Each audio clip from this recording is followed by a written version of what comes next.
Eleanor Marsh had lived in Millhaven, Montana for 68 years. She had been born in the small white house on Crestfield Road, 2 blocks from the elementary school, where she would eventually spend 32 years of her life, teaching children how to read, how to think, how to be kind to one another.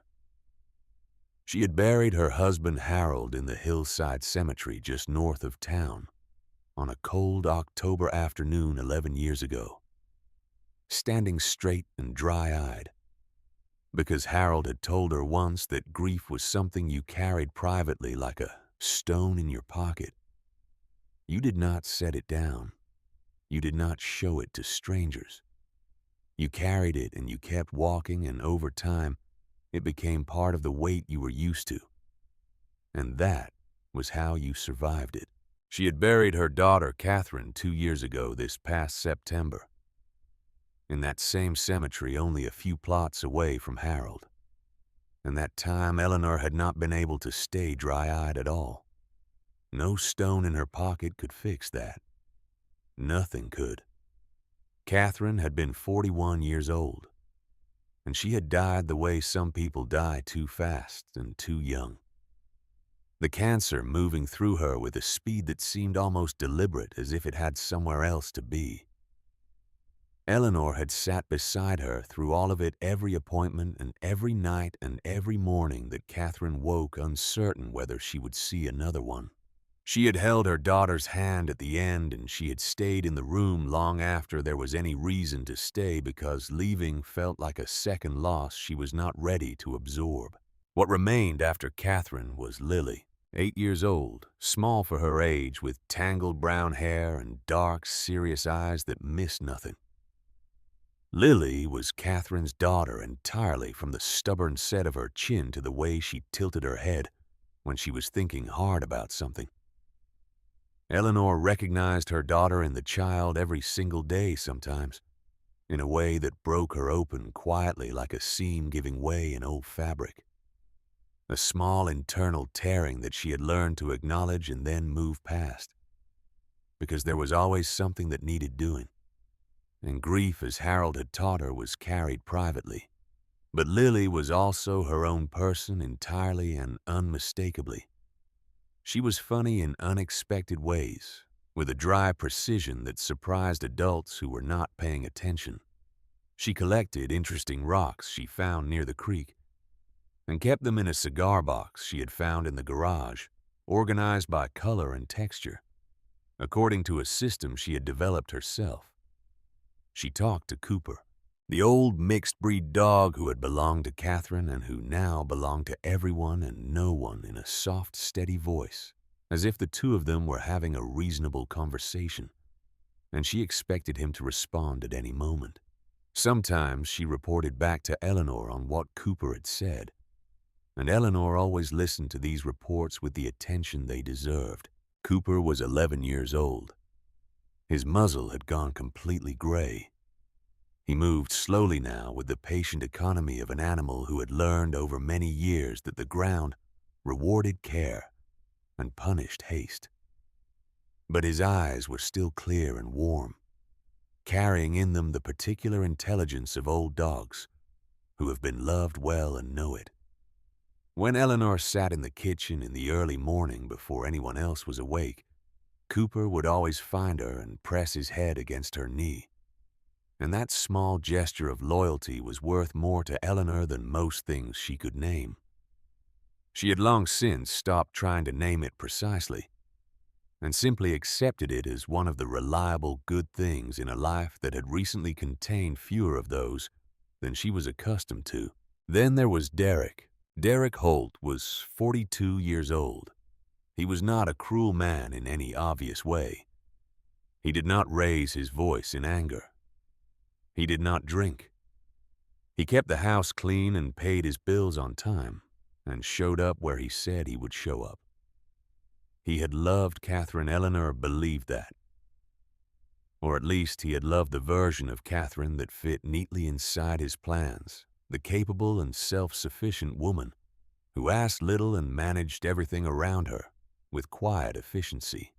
But Derek was a man who saw the world as a series of problems to be managed efficiently.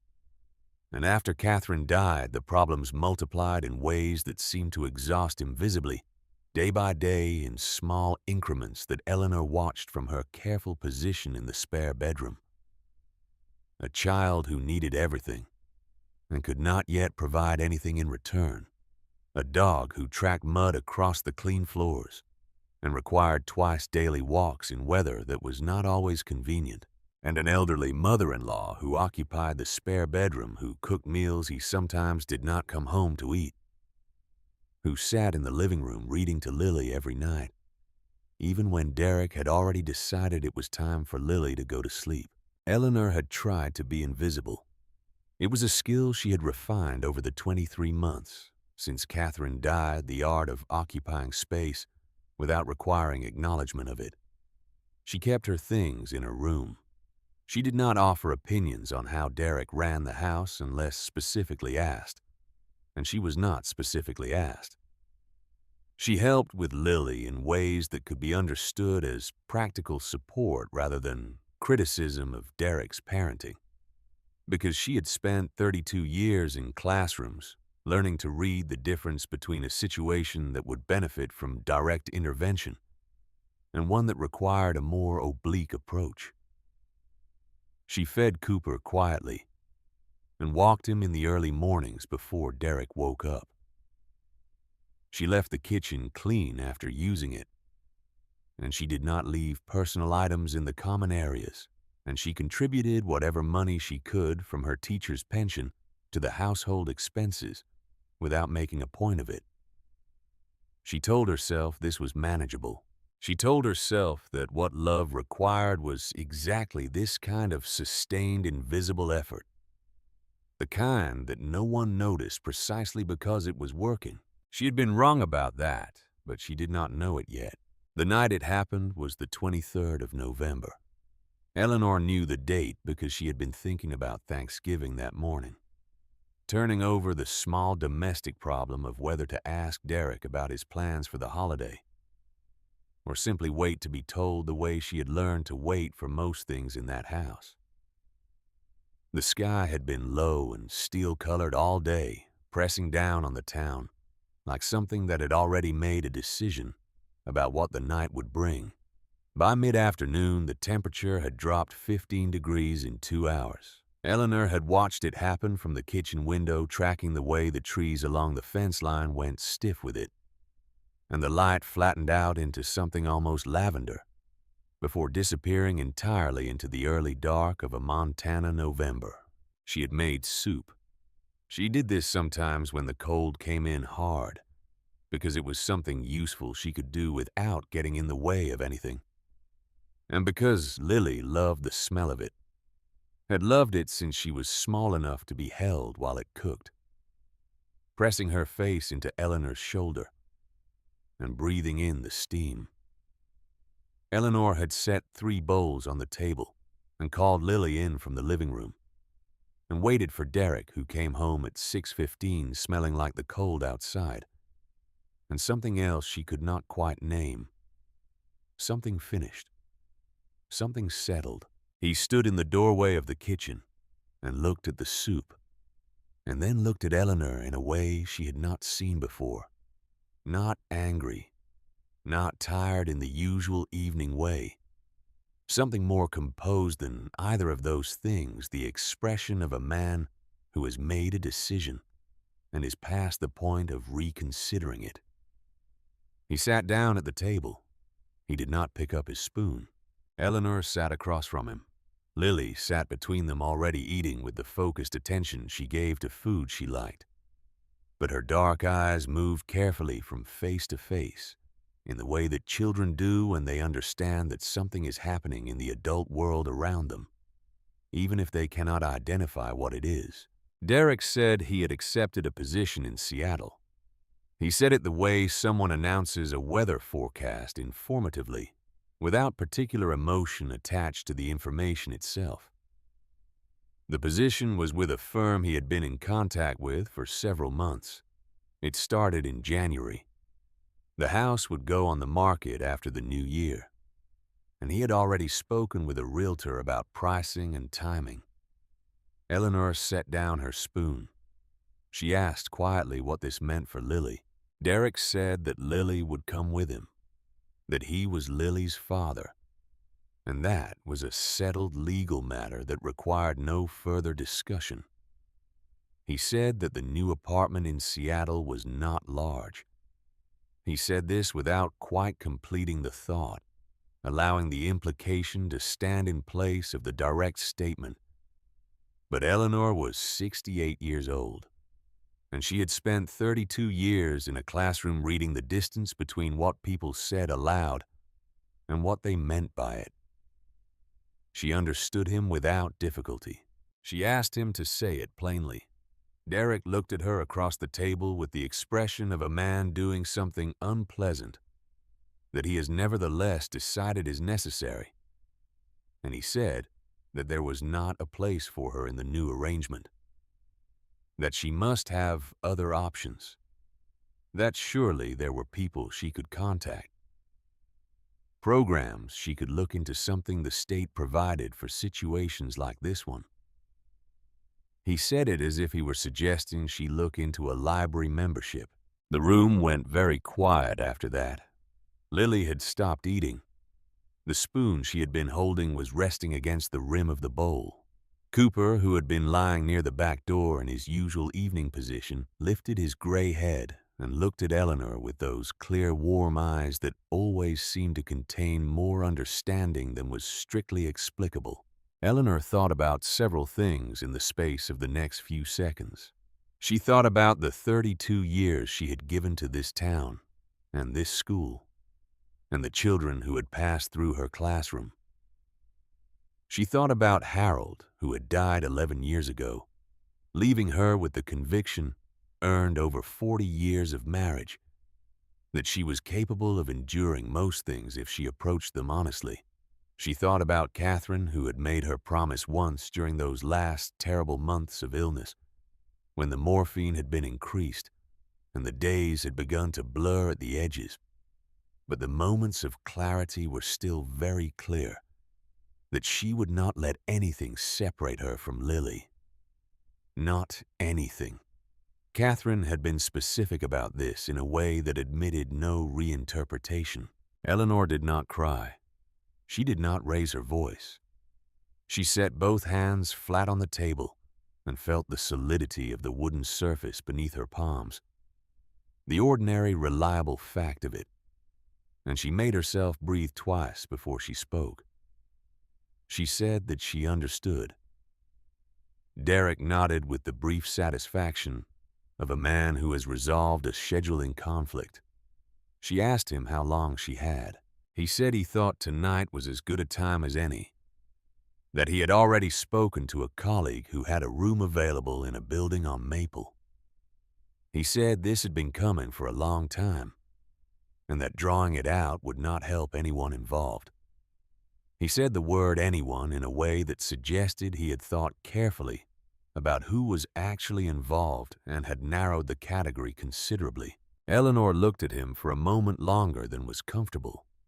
She held his gaze without aggression and without submission, the way she had looked at a great many people in a great many difficult moments over the course of 68 years. And then she pushed back her chair and stood up and walked around the table to where Lily sat. She crouched down in front of her granddaughter. Lily's eyes were very wide. Her lower lip was trembling, but she was holding it still through the particular kind of will that Eleanor recognized from Catherine, the stubborn, internal clenching that refused to let fear become performance. Eleanor told her to put on her warmest coat, her boots, her scarf, and her gloves, to pack her backpack with the things she wanted most. Lily looked past Eleanor at Derek. Then she looked back. She asked if they were leaving together. Eleanor said yes. Lily nodded once with the decisive completeness of someone who has received sufficient information and slid off her chair and walked to her room without another word, her small back straight, her worn pink backpack already in her hand before she reached the door. Derek said that he had not invited Eleanor to take Lily anywhere, that Lily was staying, that this was his house, and his daughter and Eleanor had no legal standing to remove a minor child from the residence of her legal guardian. Eleanor turned and looked at him. She had been a teacher for 32 years. She had looked at a great many people telling her things she disagreed with, in tones ranging from uncertain to aggressive. And she had learned that the most important thing was to remain exactly who she was while they did it.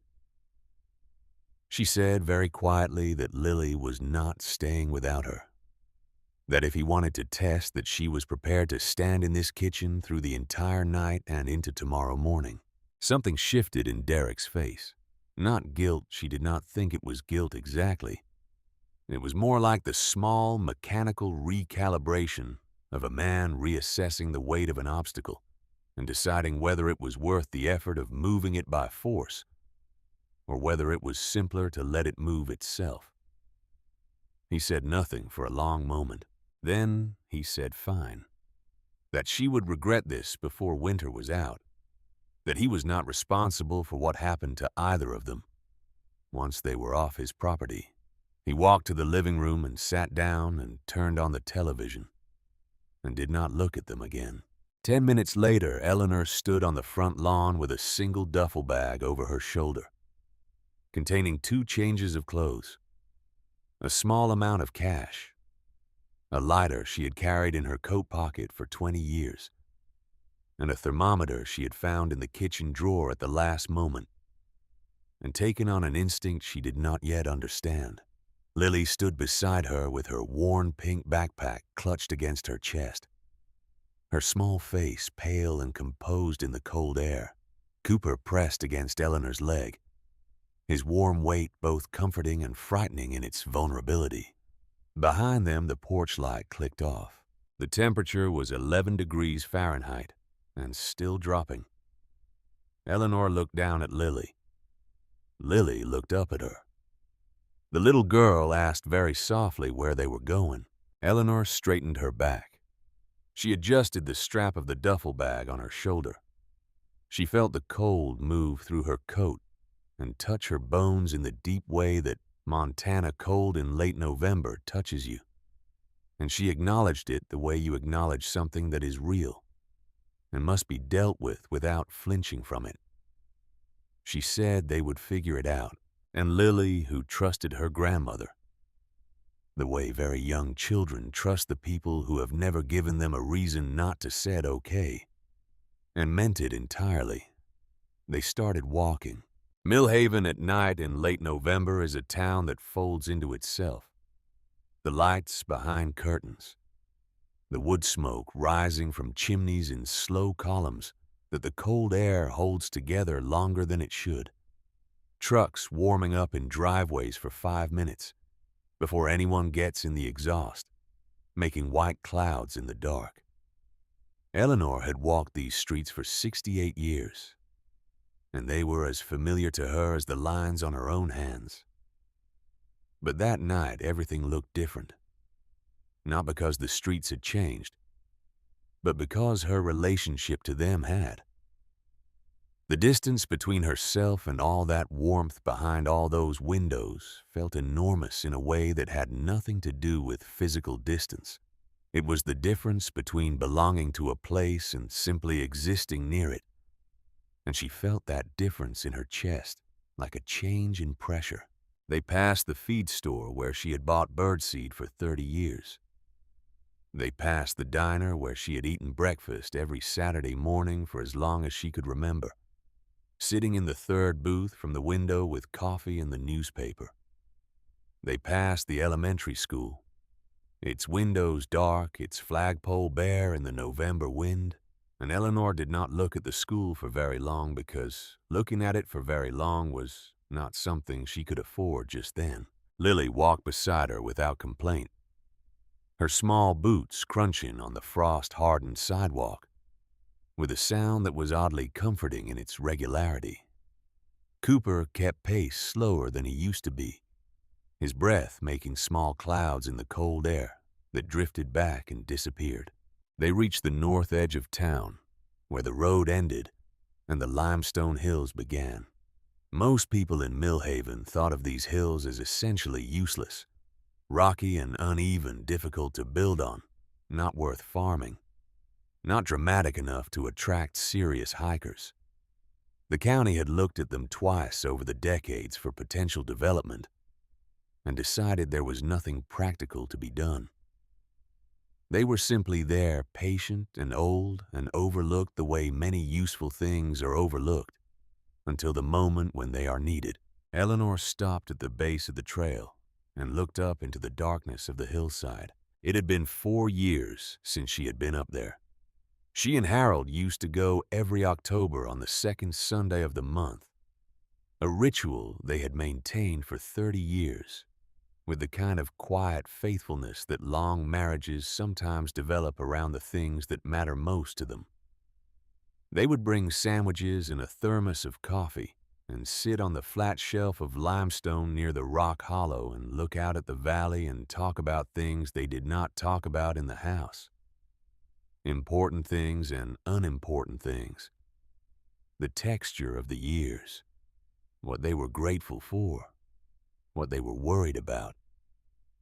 What they expected from the time that remained. It was Harold who had first noticed the hollow.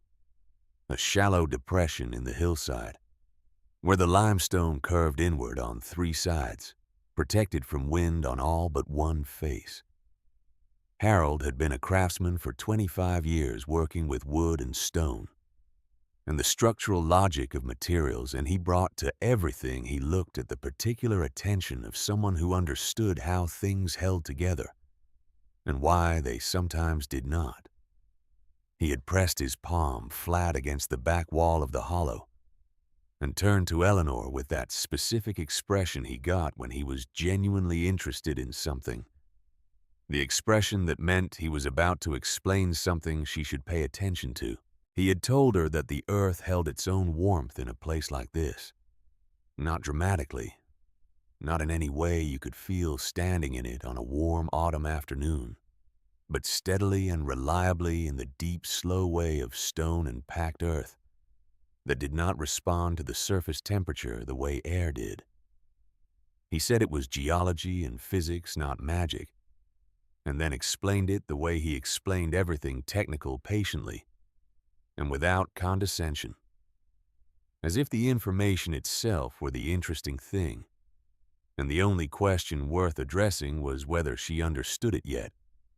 He talked about thermal mass, about how stone absorbed heat over long hours and released it over longer ones. He talked about the configuration of the hollow, and how the inward curve on 3 sides interrupted wind and held whatever warmth the low winter sun could provide. He talked about the angle of the hillside relative to the winter sun, and why south-facing exposure mattered in the cold months in a way it did not in summer. Then he had said, looking out at the valley with his coffee in his hand, that if the world ever kicked hard enough, she should remember this place. Eleanor had been 57 then, sitting in October sunshine with her husband's warm hand over hers, and the idea that the world would ever kick hard enough to make a limestone hollow on a forgotten hillside relevant had seemed remote enough to be theoretical. She had filed the information the way she filed many things, Harold said carefully, and in a place she could retrieve it without fully understanding yet what it was for. Standing at the base of that hill at 11 degrees Fahrenheit, with her granddaughter and her old dog, and a single duffel bag, Eleanor understood what it was for. She felt something she did not have a precise word for, not quite gratitude and not quite grief, but something that had the texture of both, something that moved through her chest, like a hand pressing gently on a bruise. She thought of Harold, and she thought of the decades they had spent on this hillside. And she thought about the fact that he had, in some sense she could not entirely account for, prepared her for this specific night, without either of them knowing that was what he was doing. She told Lily they were going up, Lily looked at the hill in the darkness. She looked at Cooper. She looked at Eleanor. She said, "Okay." The climb was harder than Eleanor remembered, and she had expected it to be hard. She was 68 years old, and the cold had already tightened everything. Her joints and her breath and the muscles across her shoulders and down her back. And the trail was uneven and slick with frost, in a way that required her to test each step before committing to it the careful, deliberate way you navigate anything that might not hold. Lily slipped twice. The second time, Eleanor caught her by the arm and then made a decision and simply hoisted her onto her back and carried her the rest of the way with her legs burning and her lungs working hard in the thin, cold air. Lily held on without being told to, and without comment, her small arms around Eleanor's neck, her face pressed against the collar of Eleanor's coat. Cooper struggled on the loose rock of the upper trail, stopping twice on sections where the footing was worst. Each time he stopped, Eleanor also stopped speaking to him in the quiet, steady voice she used when she needed something to keep going, despite good reasons to do otherwise. She told him they were almost there. She told him he was doing well. She told him the same kinds of things she had told children in her classroom over 32 years when the work was hard and the end was not yet in sight. He kept going. When they finally reached the hollow, the wind cut off almost immediately, dropping from the sustained cutting force that had been working against them on the open slope to something much closer to stillness. It was not warm. Nothing about that moment was warm in any comfortable sense, but the quality of the air was different, less aggressive, and Eleanor felt it first in her face the way the tearing stopped, and the air simply held around her instead of moving through her. She lowered Lily to the ground and stood for a moment with her hands on her knees catching her breath. Then she straightened and looked around at what Harold had shown her 11 years ago. The hollow was smaller than she remembered, or perhaps she was simply seeing it differently now through the eye of someone assessing it for practical use, rather than appreciating it as a place to eat sandwiches and talk about the texture of the years. Dirt floor compacted and dry. Rough stone walls curved inward on 3 sides. The limestone pale and cold in the darkness. Dry leaves pushed into the corners by animals who had found it useful at some point and left. The smell of cold earth and something older than weather. The particular mineral smell of stone that has been in the same place for a very long time. Lily sat down and hugged her knees and looked around at everything with wide, careful eyes, processing it with the serious attention she gave to new situations. She asked if it was safe. Eleanor crouched in front of her, brushing the tangled hair from Lily's face, with hands that trembled, though not entirely from the cold. She said that for tonight it was, that she was certain of that. Cooper folded himself down beside Lily with a long, slow exhale, the sound of an old animal settling into the posture of rest, and rested his gray muzzle on her knee. Lily put her hand on top of his head and held it there, her fingers curled into his fur. Eleanor sat with her back against the stone wall and looked out at the dark valley below. The lights of Millhaven glittered at the bottom of the hill, small and yellow and indifferent. Every one of them behind glass and curtain, every one of them representing a kitchen with heat and a bed with blankets, and the ordinary, reliable warmth of a building that was doing what buildings were built to do. She thought about Derek sitting in the living room with the television on. She thought about Catherine, who was beyond all of this now, and also somehow present in every moment of it, present in Lily's face, and in the promise Eleanor had made, and in the deep internal certainty that she was not going to let this be the end of anything. Then she stopped thinking about what was lost and started thinking about what was possible. This was a shift she had made many times in her life, across many kinds of difficulty, and she knew how to make it. It was not a denial of the loss. It was a decision about where to put the attention that remained. She did not have a plan.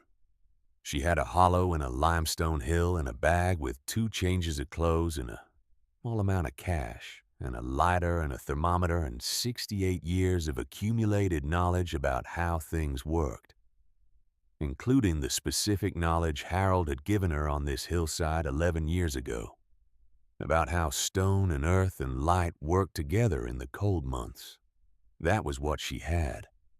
She looked at it honestly, without false comfort and without despair, the way she used to look at a difficult classroom situation before deciding what to do about it.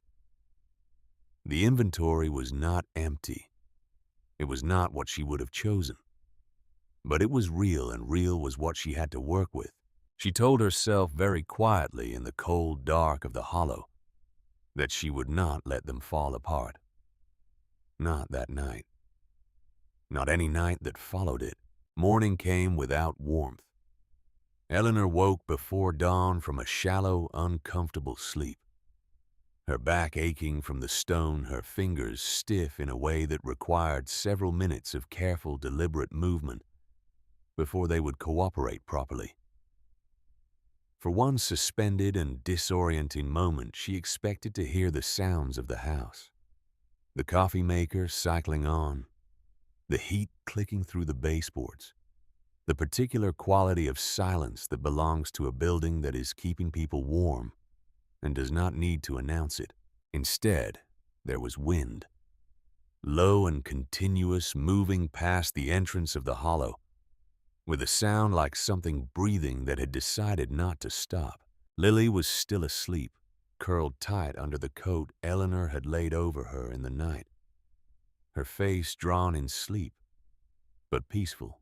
Cooper lay beside her, his eyes already open, watching Eleanor with the attentive calm of an animal who had made a decision to trust the person in charge of the situation and was now simply waiting to see what that person was going to do next.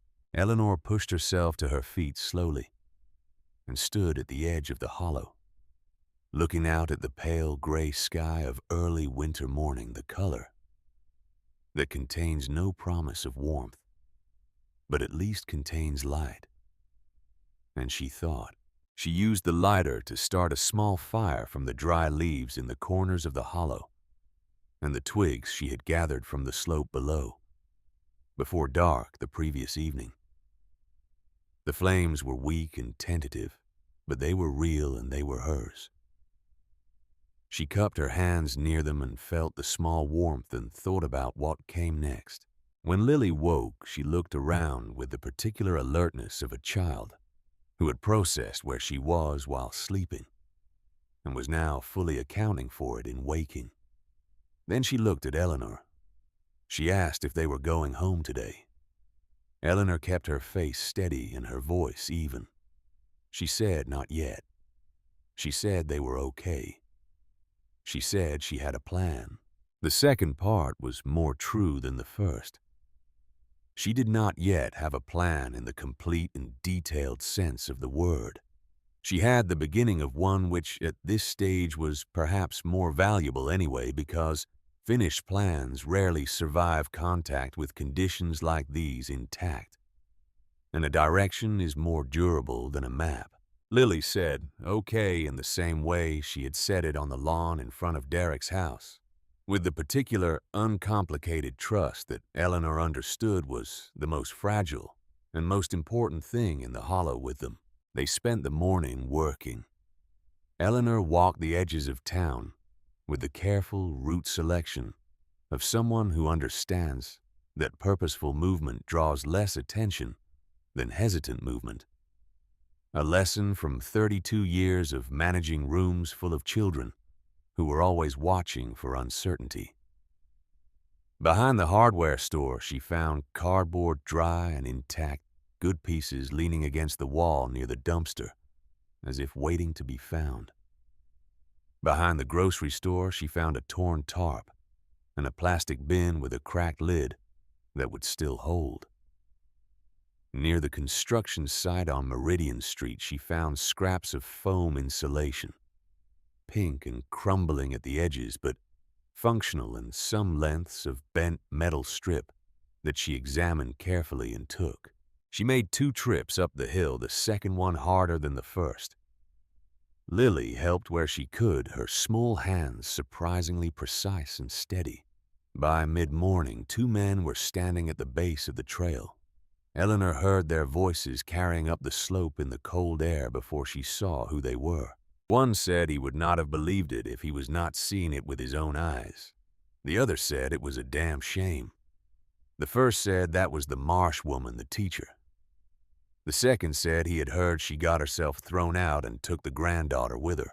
Eleanor kept walking. She had spent 32 years managing other people's opinions of her choices and her methods. She had learned that the most powerful response to skepticism was to continue working and let the work answer what words never adequately could.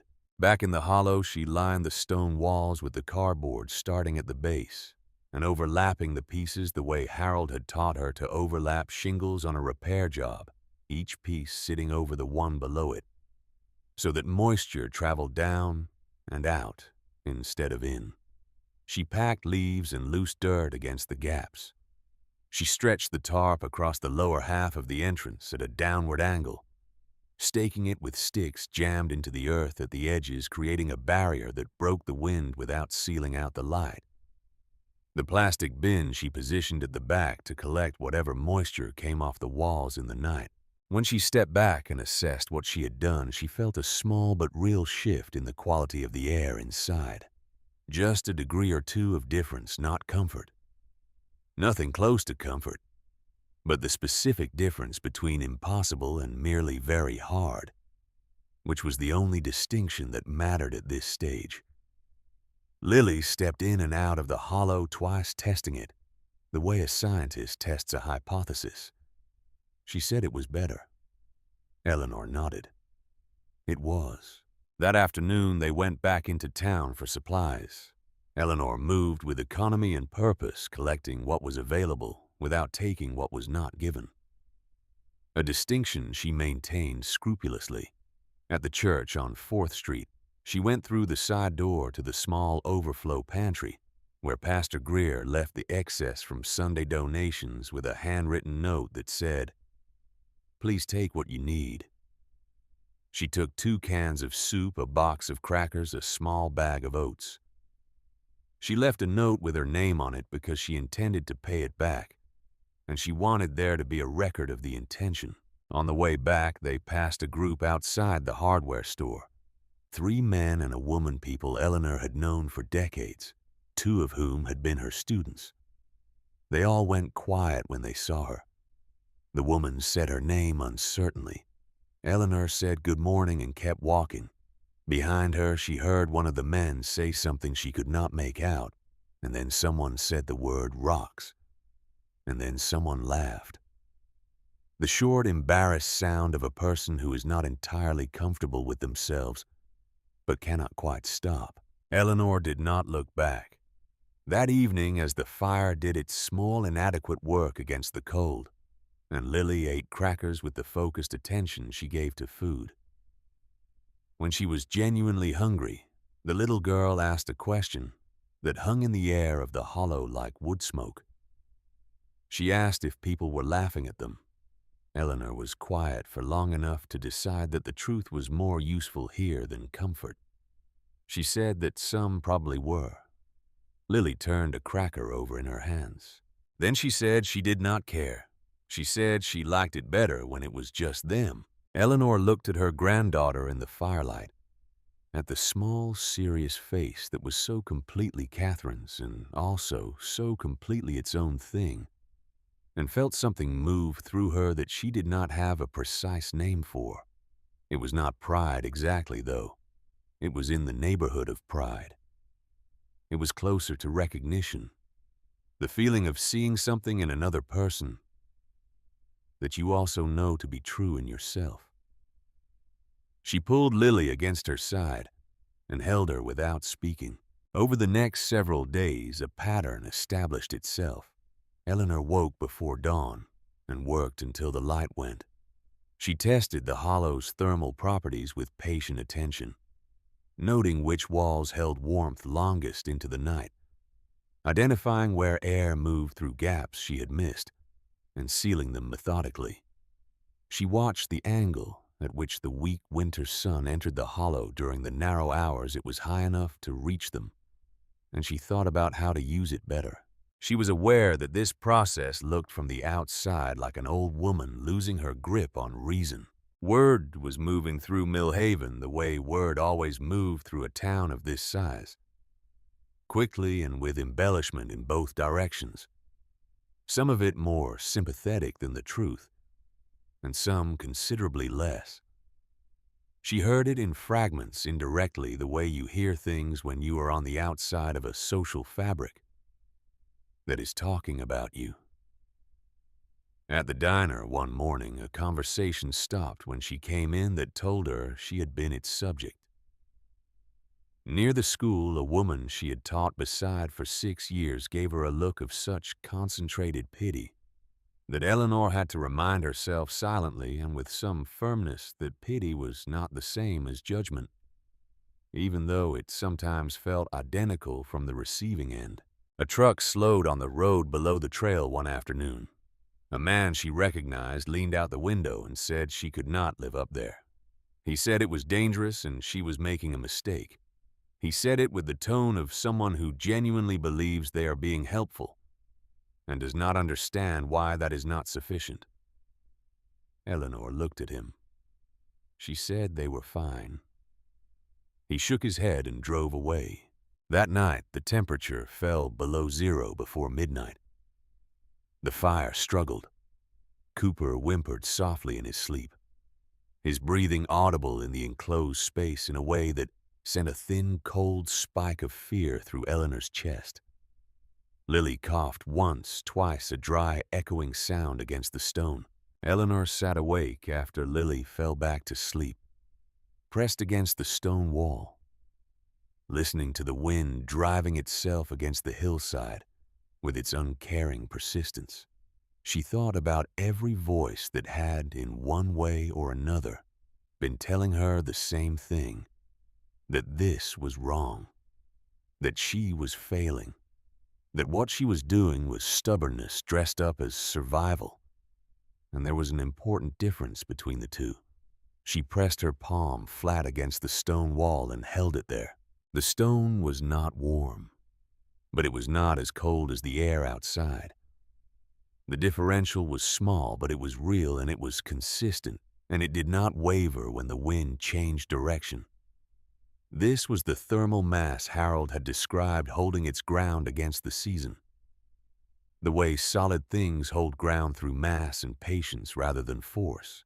She pressed her palm harder against the surface and thought about what he had said on this hillside 11 years ago, that the earth held its own warmth here, that you just had to pay attention. She paid attention. She began to understand something she had not understood before. The hollow was not fighting winter. It was enduring it the way old things endure through density and patience and the fundamental refusal to be moved by what passes over the surface. She had been approaching the problem as insulation trying to keep the cold out. But the stone was doing something different. It was absorbing and holding and releasing on its own timeline, indifferent to the weather above it. She needed to stop working against the cold and start working with the rock, to cooperate with what the stone was already doing instead of around it. A direction began to form, not a finished plan. Something better than a finished plan at this stage.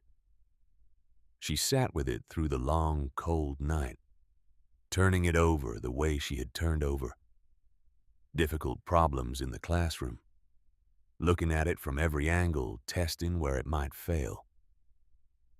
By the time the sky began to lighten, she had a clear enough picture of what she wanted to try. She did not sleep. Instead, she talked to Harold. Not aloud, not exactly, but in the interior conversation that long marriages make possible, even after one person is no longer there to answer. She described the angle of the hillside and the quality of the rock, and what she had in mind for the broken glass she had noticed stacked behind the old Ketterman barn on Ridgeline Road. She told him she remembered everything he had explained about thermal mass and south-facing exposure. She told him she was paying attention. She did not hear him answer, but she felt in the cold stillness of that early morning, with the stone solid beneath her hand, and the darkness thinning outside, the particular confidence that comes not from certainty but from competence, from understanding the problem well enough to begin working on it. She did not know yet that 3 days earlier, Derek Holt had driven to the county office building on Turner Street and sat down across from a caseworker and described in careful detail the conditions in which his mother-in-law was keeping his stepdaughter. She did not know that a file had been opened and a welfare check scheduled for 3 weeks out. She did not know that Derek had also, on that same afternoon, called the realtor he had hired in October and told her to proceed with listing the house, and that the conversation had touched briefly on the question of the child's custody status and how it might affect the sale timeline. She did not know any of this. What she knew was the hollow and the rock and the angle of the winter sun that would return in a few hours and begin its narrow arc across the southern sky.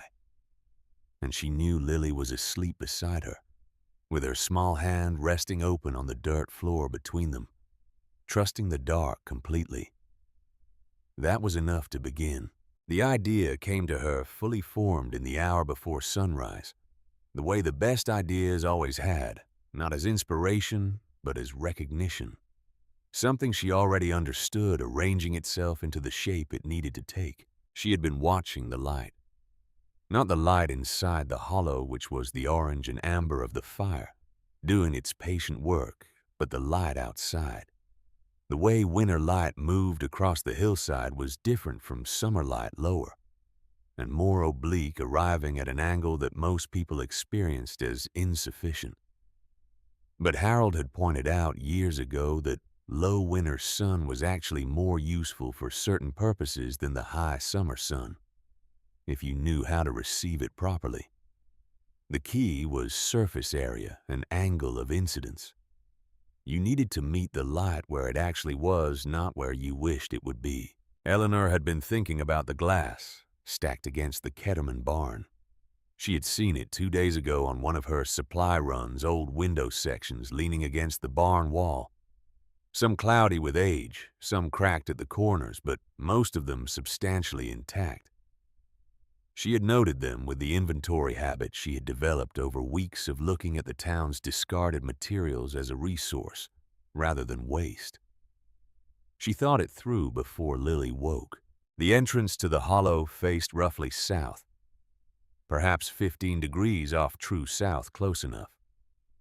If she built a frame at the entrance and mounted the glass sections in it at the right angle, the low winter sun would strike them directly during the middle hours of the day, the hours when it was highest in its narrow arc.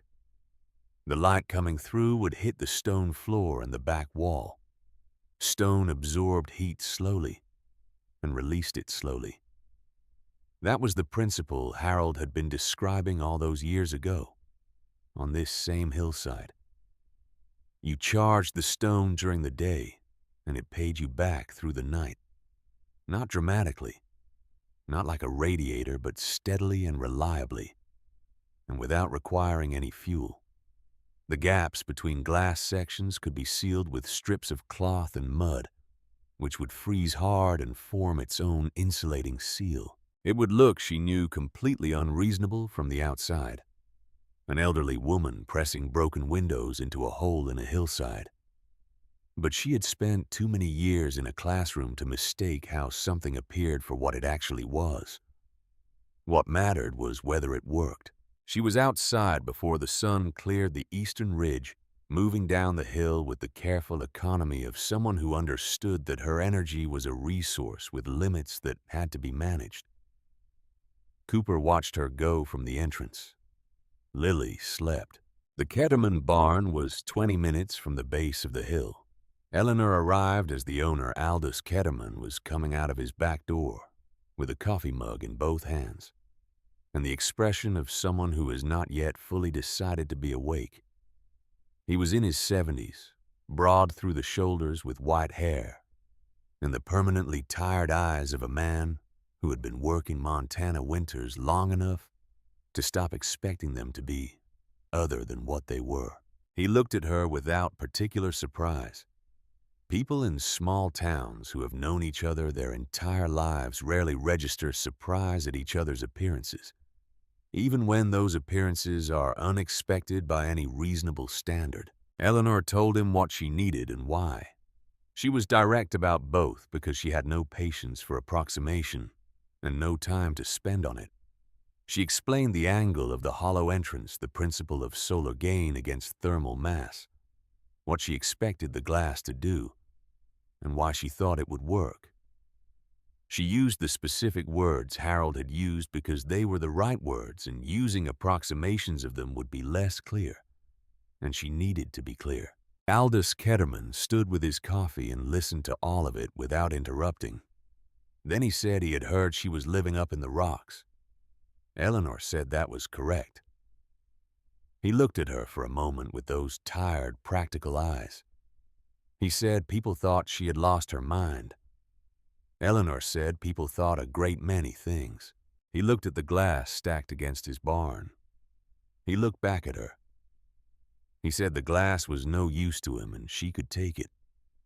He said there was a cart in the barn with one wheel that pulled left. She thanked him.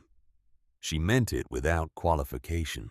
The cart held the glass without complaint, which was its main virtue.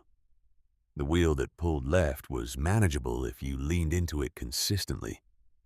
Eleanor made 2 trips up the hill with the glass, the second one nearly beyond what she had available. Her arms shook on the last section of slope, and she had to stop 3 times standing in the cold, with her chest burning and her legs shaking, looking at the distance remaining, refusing to put the cart down, because she was not entirely certain she could pick it up again. She put it down once. She stood still for 2 minutes and breathed. She picked it up and got it to the hollow. Lily was standing at the entrance with Cooper beside her, watching Eleanor come up the last section of trail with an expression that was both concerned and very interested. She asked what all the glass was for. Eleanor said she was going to change things. Lily considered this and nodded as if it were a complete and sufficient explanation, which for her purposes it apparently was. The building took 3 days. It was imprecise and frustrating work that required constant adjustment and the willingness to undo what you had just done when it was not right and try it differently. The frame she constructed from the plywood scraps and the bent metal strips was not elegant. It leaned slightly to the left, and she braced it with stones on the downhill side. The glass sections did not fit together cleanly, and she packed the gaps with strips cut from the extra shirt in her duffel bag, then pressed mud over them in layers, waiting for each layer to begin hardening before adding the next, working in the cold with her hands wrapped in cloth strips, because the skin over her knuckles had cracked and bled, and she needed them functional more than she needed them comfortable. On the 3rd afternoon, she stepped back and looked at what she had made. It was not beautiful. It was purposeful. She had learned over 68 years that these 2 qualities were often unrelated, and that the second was the one that mattered when the situation was serious. The sun was at its low winter height, moving through its narrow arc. It struck the glass at the angle she had calculated and sent pale winter light into the back section of the hollow. Not bright light, not warm light, not yet, but light that was doing something when it hit the stone staying there, rather than bouncing away, beginning the slow process of charging the thermal mass, the way Harold had described. She pressed her hand against the back wall in the early evening, and it was fractionally measurably less cold than the air inside the hollow. Several degrees, enough to register on the thermometer she had carried in her pocket since the first night. Enough to notice if you were paying attention. Lily stepped inside and stood very still. She said, "It felt different." Eleanor said, "Yes." She said it felt softer somehow, like the air was less sharp. Eleanor looked at her granddaughter and felt something move through her chest that she recognized carefully, and without letting herself lean too hard on it, as hope. That night, for the first time since they had come to the hollow, Lily slept without shivering. Eleanor did not sleep at all. She sat watching the condensation form on the inside of the glass. In the dark, watching the small proof of temperature differential marking itself on the surface, and she felt something shift in her understanding of what this place could be. Not certainty.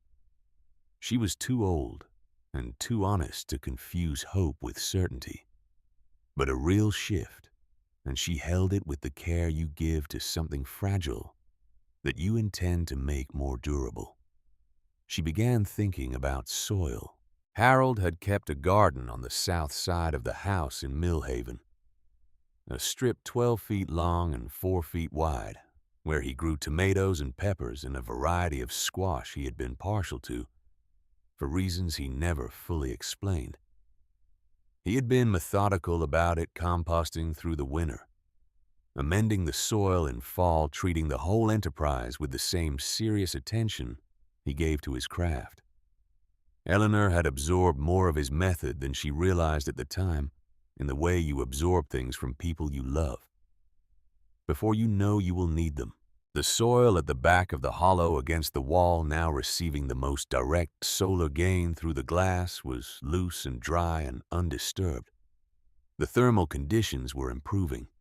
If she amended that soil and introduced seeds, the combination of reflected heat from the stone and solar gain through the glass and the insulating mass of the surrounding earth might be enough to support germination.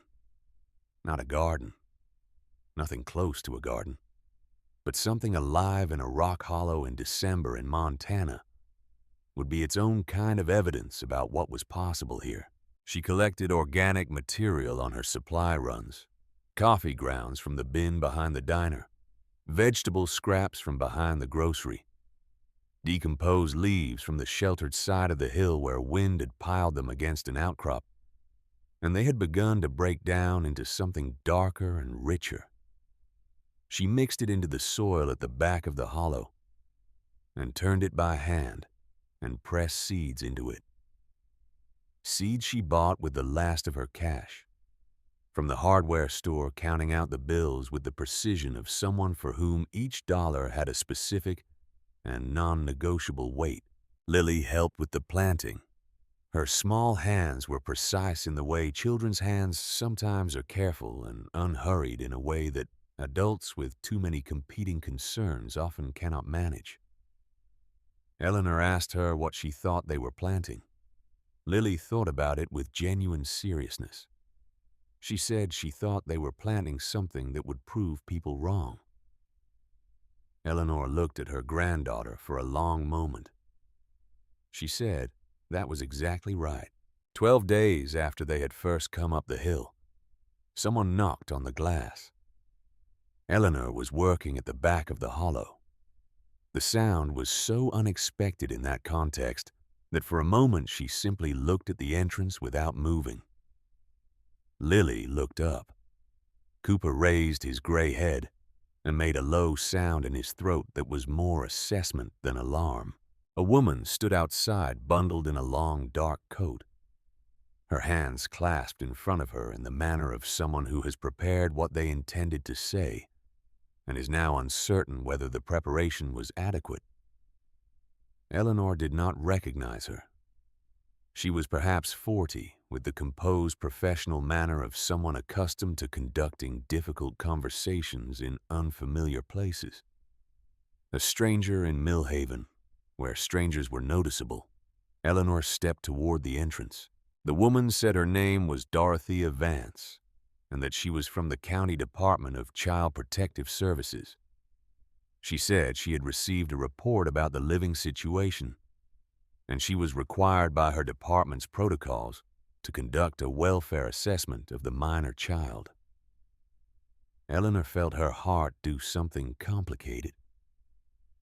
She kept her face still and her breathing even. Behind Dorothea, one step back and slightly to the left, stood Derek. He had his hands in his coat pockets, and his expression was the carefully neutral one of a man who believes the situation is already moving in his direction. He was looking at the glass wall with an expression that was trying to present itself as concern, and landing several degrees closer to satisfaction. Eleanor stepped aside and gestured for Dorothea to come in. Dorothea entered and stopped. She looked around the hollow slowly and completely, the way a person looks at something when they are genuinely trying to understand it, rather than confirm what they arrived expecting to find. She looked at the glass wall and the light it admitted. She looked at the cardboard insulation and the careful arrangement of the space. She looked at the fire and the small planting bed at the back. She looked at Lily, who was sitting beside Cooper, with a book open in her lap, and at Cooper, who regarded the visitor with the calm assessment of an animal who has decided to reserve judgment until more information is available. She took out a notebook and wrote something in it. Derek said from the entrance that he wanted the record to reflect the conditions. Dorothea said she was making a complete record of the conditions. She crouched in front of Lily and spoke to her quietly and directly, without the forced brightness that adults sometimes use with children. They do not know. She asked how Lily was feeling, whether she was eating, whether she felt safe. Lily answered each question in the composed and direct way she had of addressing adults she was meeting for the first time. Then Dorothea asked gently whether Lily would like to go home with her father. The hollow went very quiet. Even the fire seemed to reduce itself. Lily looked past Dorothea at Derek, who was standing in the entrance with the winter light framing him from behind. She held his gaze for several seconds with her dark, serious eyes. Then she looked back at Dorothea. She said this was her home. She said it without drama or emotion, the way you state something that is simply true and requires no further argument. Dorothea wrote something in her notebook. She stood up and thanked Lily. She turned to Eleanor and said she would be in touch, that there was a process she was bound to follow, but that she had recorded everything she needed to record. She said it in a tone that was neither warm nor cold, the neutral professionalism of someone doing their job carefully. Derek said Dorothea's name. She said she had what she needed, and they could speak in her office about the process going forward. He began to say something else. She said his name once in the tone that ended conversations. They went back down the hill. Eleanor stood at the entrance and watched them go. Derek did not look back. Dorothea looked back once briefly, and her eyes met Eleanor's for a moment, before she turned and continued down the slope. Eleanor went back inside and sat down beside Lily. Lily leaned against her without speaking. Eleanor said nothing either, but she understood now with the complete clarity that comes from seeing a concealed plan move into open execution what Derek intended. Not simply to remove her from the house, to secure sole legal authority over Catherine's child. Without Eleanor as a legal guardian or even a recognized presence in Lily's life, Derek had complete freedom to sell the house, move to Seattle, and manage Lily's existence according to his own calculations, which had never included room for an elderly mother-in-law who had a prior claim on his daughter's heart. Eleanor pressed her hand flat against the dirt floor of the hollow. She felt the ground beneath her palms solid and cold. and completely indifferent to everything that human beings did on its surface, enduring in the way that the earth endures, which is to say, absolutely and without exception. She thought about Harold. She went back to work. The storm came without sufficient warning. Montana Weather Service advisories required a radio or a phone to receive, and Eleanor had neither, and so the first indication that something serious was building was the quality of the air on the afternoon of the 14th day. Something in the pressure, a particular tightening, a stillness that was different from ordinary cold stillness, in a way she recognized from 40 years of sharing Harold's attention to these things. He had always been able to read what was coming from the feel of the air, hours before it arrived. She spent 3 hours before dark doing everything she could do. She reinforced the stakes holding the tarp, packing additional stones around each one. She added more mud to the frame around the glass, working the cold mud into every gap she could find. She made 2 hard trips down the hill and back up with every piece of dry fuel she could carry, stacking it against the interior wall until there was no more space for it.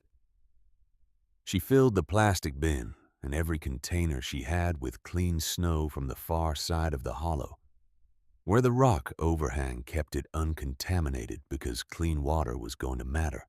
The storm arrived before midnight. The wind first a sustained assault that tested every seal she had made. Then snow, horizontal and dense, the kind that does not fall so much as drive pushing itself into every gap it could find. Eleanor heard it hit the glass wall and felt the frame shudder, and held herself still until it steadied. The bracing stones on the downhill side were doing their work. The mud seals held. Inside the hollow, the 3 of them stayed close to the fire. Cooper had been declining for 2 days. Eleanor had tracked it with the same careful, ongoing attention she gave to everything that mattered, noting the changes the way you note changes in anything important whose status is uncertain. He was not eating. His breathing had developed a quality she recognized and was not ready to name aloud. His eyes, which had been clear and alert through all the early weeks on the hill, had gone dull at the edges in the way that very old animals sometimes look when they are being required to spend more energy on basic function than they have reserves to easily provide. Lily had noticed too. She sat with his head in her lap through the worst hours of the first night of the storm, her small hands moving through his fur with the slow rhythm of someone who understands that presence itself is a form of care. She spoke to him in her quiet, steady voice, the private voice she used only for Cooper, as if they were still having their reasonable conversation, and she was giving him all the time he needed to answer. She asked Eleanor very quietly whether Cooper was dying. Eleanor looked at the old dog lying across Lily's lap, at his gray muzzle and his slow breath. She thought about the various ways she could answer this. She chose the honest one. She said she did not know. She said he was old, and the cold was hard, and those 2 things together were a significant challenge. She said they would do everything they could, and that was the true answer. Lily nodded. Her hands kept moving. By the second night, the temperature outside had fallen to negative 22 degrees Fahrenheit. Eleanor knew this from the thermometer she checked twice daily and recorded in the margins of Lily's reading book. Negative 22 outside. Inside the hollow, the thermometer read 19 degrees. Cold enough to be genuinely dangerous, but not negative 22. The glass was holding. The stone was holding. The differential between outside and inside was the product of 2 weeks of work and observation, and in the worst hours of the second night, Eleanor held those degrees of difference in her mind, the way you hold a fact that you have earned rather than been given. She talked to Harold that night, not in the interior way she usually did, but out loud in a low voice below the sound of the storm. because the storm was loud enough that there was privacy in it. She told him about the 7 degrees. She said she thought he would have found it interesting, the thermal mass performing almost exactly as he had described. She said she was frightened. She said it without apology because Harold had always believed that honest accounting of fear was more useful than pretending it was not present. On the 3rd morning of the storm, footsteps came up the hill through the crusted snow. Eleanor heard them before she saw who it was, and moved to the entrance before the figure came around the last curve of the trail. A man broad through the chest carrying a pack, moving with the unhurried, deliberate pace of someone who has made a decision and is carrying it out without drama. She had seen him before, several times at the base of the hill, watching from a distance with an expression she had never been close enough to read. He had never spoken to her. He had never joined the groups offering unsolicited advice from the road. He had simply watched. He stopped a few feet from the entrance and said he was not there to cause trouble. He said he had seen the storm coming and thought she might need some things. Eleanor looked at him. He opened the pack. Dog food. A small heating pad that ran on a battery pack. Several pouches of instant soup. Thick wool socks. He said it was not much. She looked at the items and felt something move through her that she had not felt in the past several weeks. Not gratitude exactly, though. That was part of it.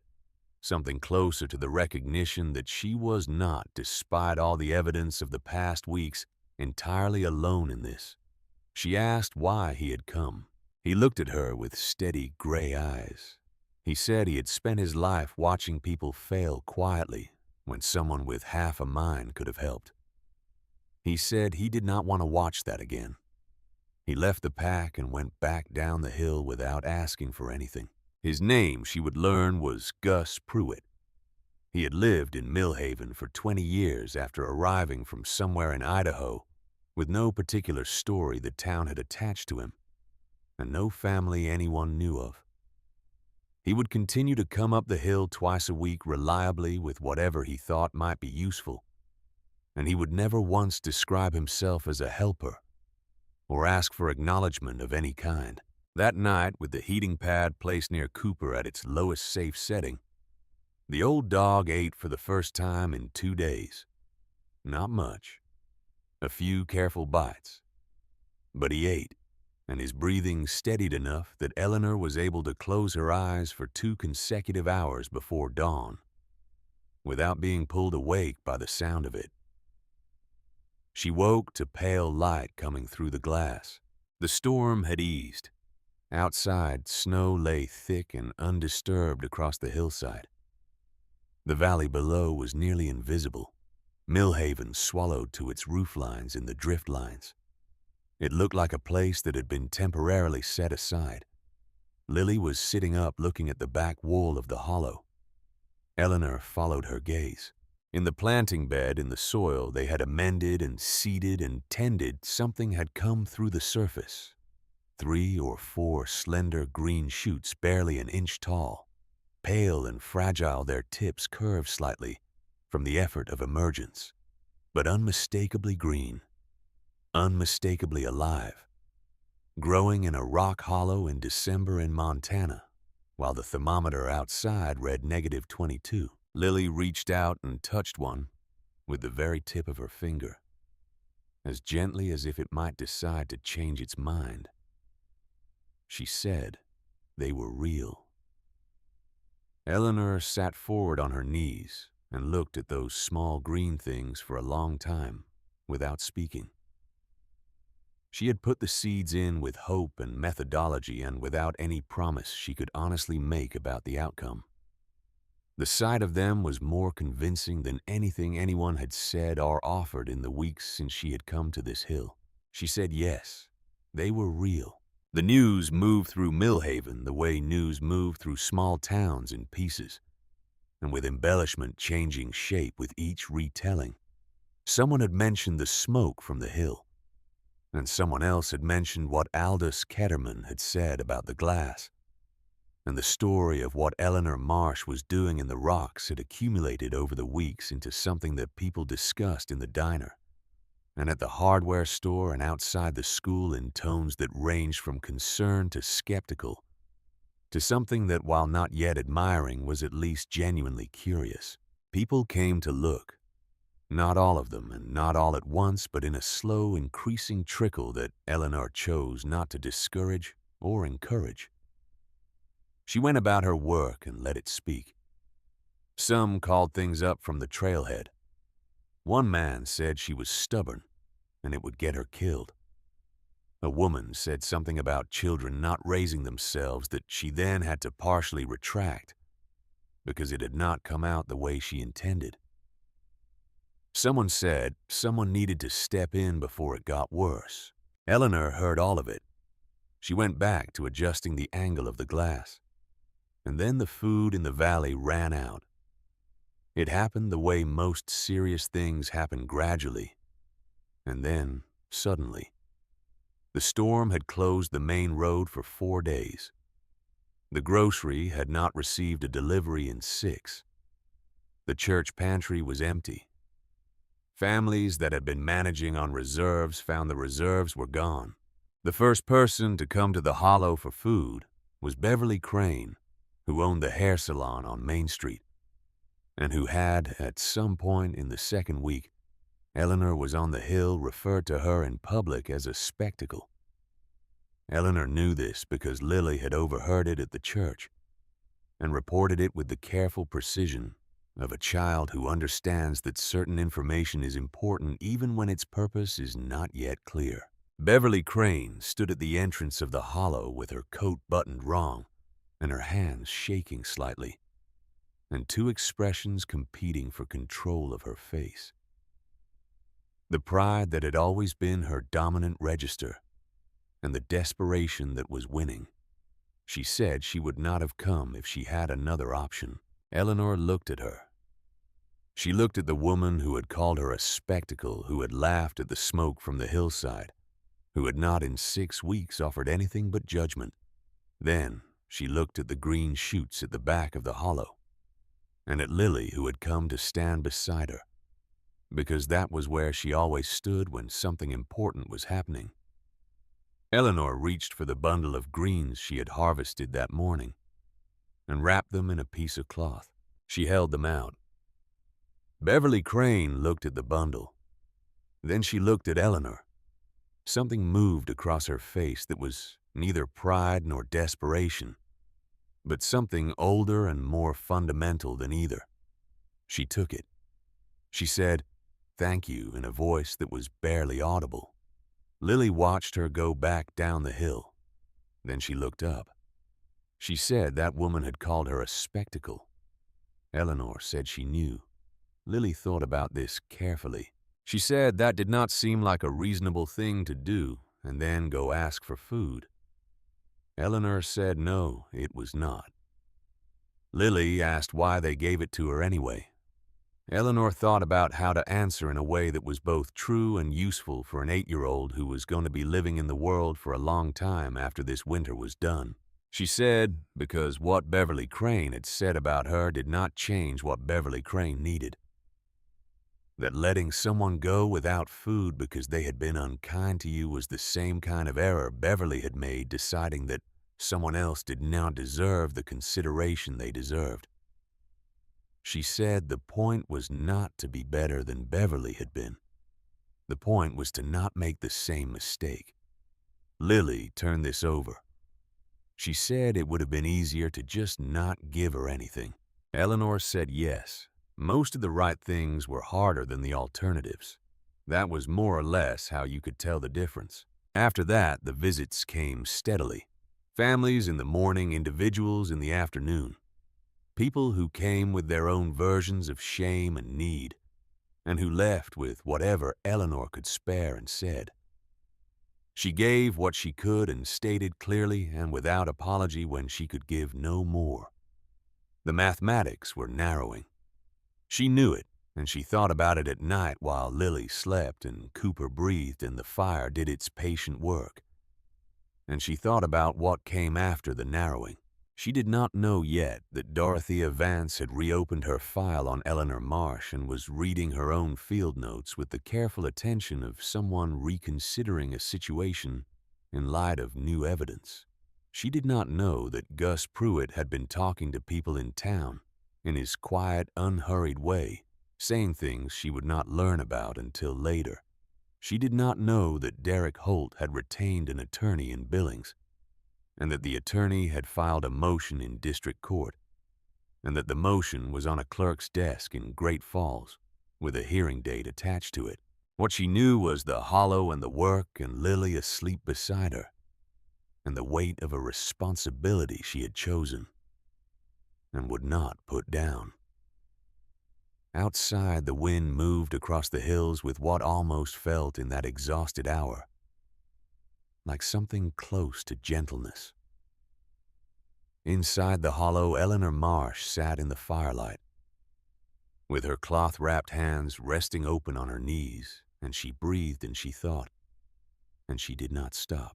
The letter arrived on a Tuesday morning. Gus Pruitt carried it up the hill tucked inside his coat, and he handed it to Eleanor without preamble and stood back while she read it, his gray eyes steady and his hands in his pockets, and his face arranged in the expression of a man who has already thought about what he wants to say and decided that most of it should wait for her to finish. The letter was from the District Court of Cascade County. It informed Eleanor Marsh that a motion had been filed by Derek Holt, represented by an attorney in Billings, requesting an emergency modification of guardianship on the grounds that Eleanor lacked a fixed legal residence and was therefore unable to provide the stable living environment required by Montana state law for the care of a minor child. A hearing had been scheduled 10 days from the date on the letter. Eleanor was advised to seek legal representation. She read it twice. Then she folded it along its original creases and held it in both hands, for a moment feeling the specific weight of it. Gus said he was sorry. Eleanor said he had nothing to be sorry for. She asked how he had come to have it. He said the postmaster had called him, knowing he had some connection to the situation on the hill, knowing Eleanor had no address for official mail.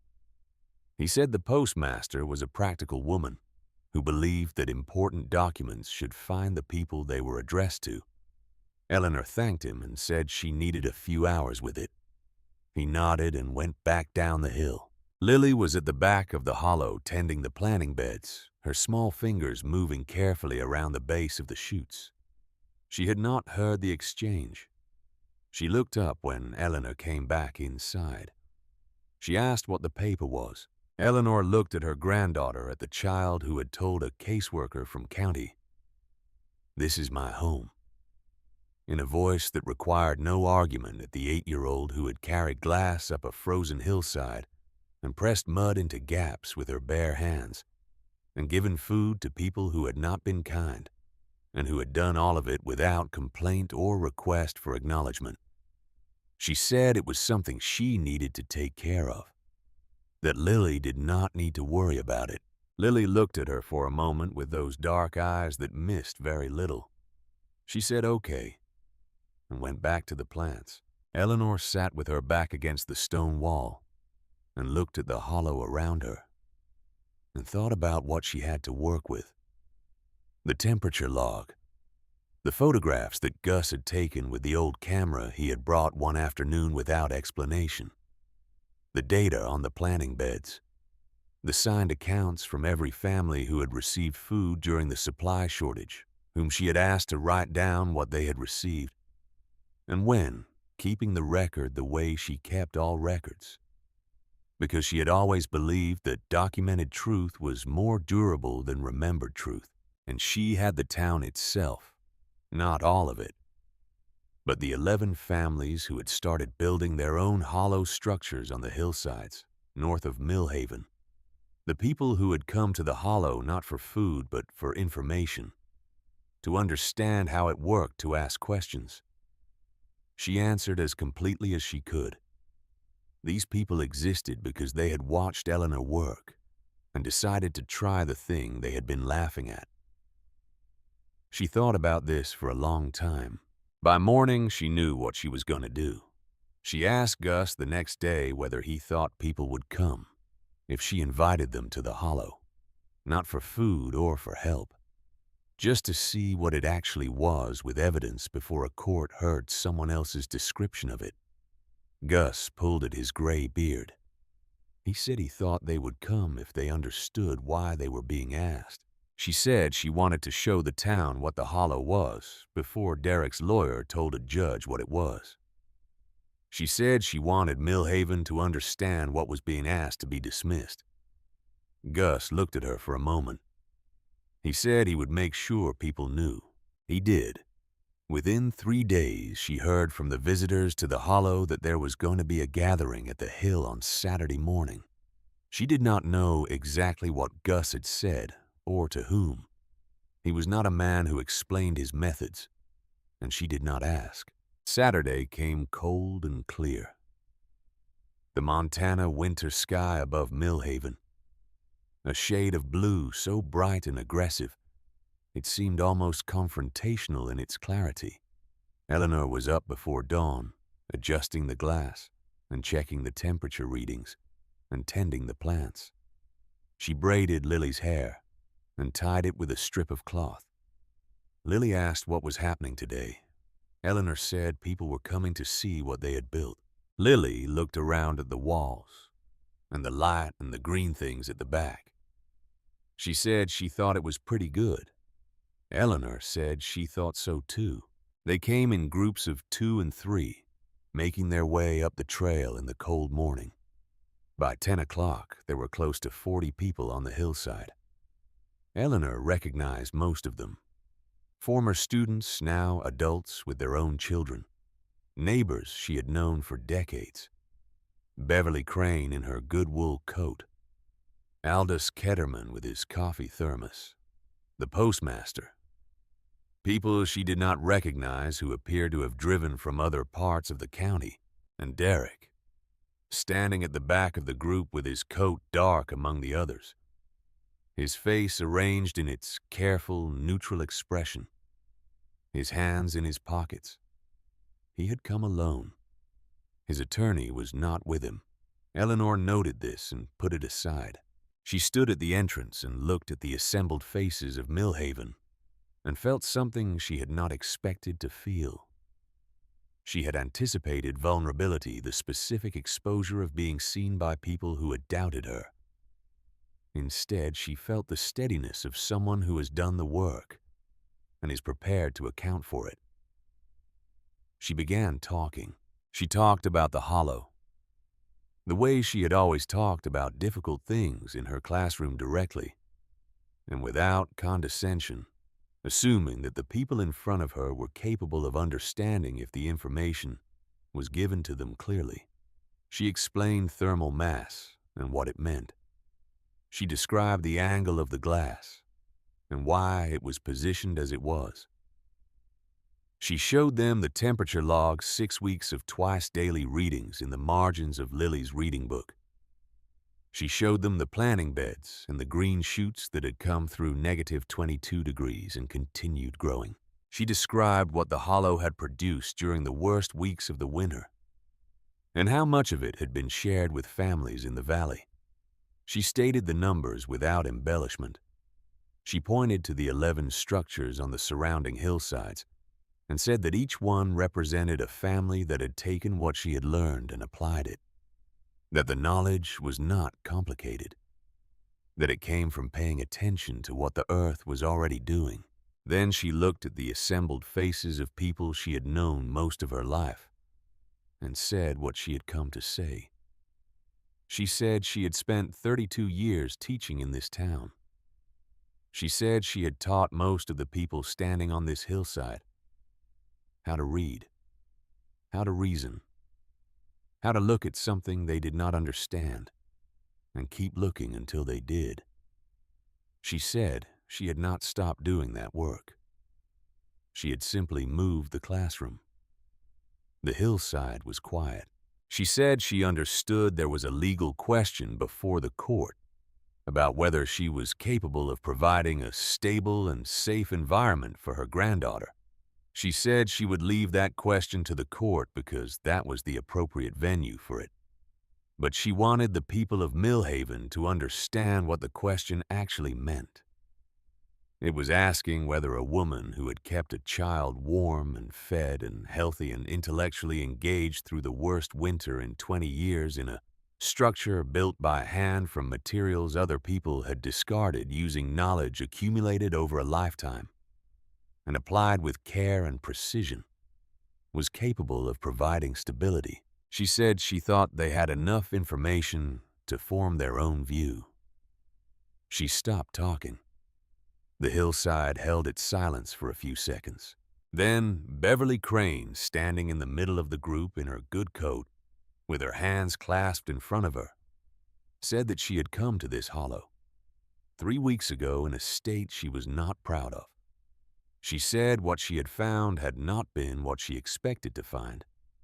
She said she thought Eleanor Marsh was the most competent person she had encountered in 40 years of living in Millhaven, and that she was prepared to say so wherever it was required. Someone said yes, then several more. Derek had not moved from the back of the group.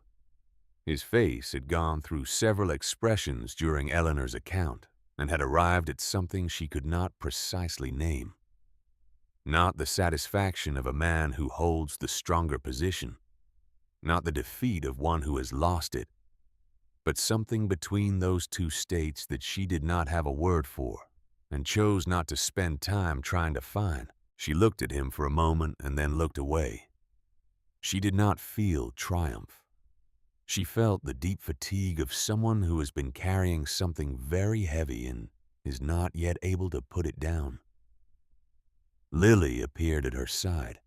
She had been inside with Cooper during the gathering and had apparently decided that whatever was happening outside had reached a point where her presence was appropriate.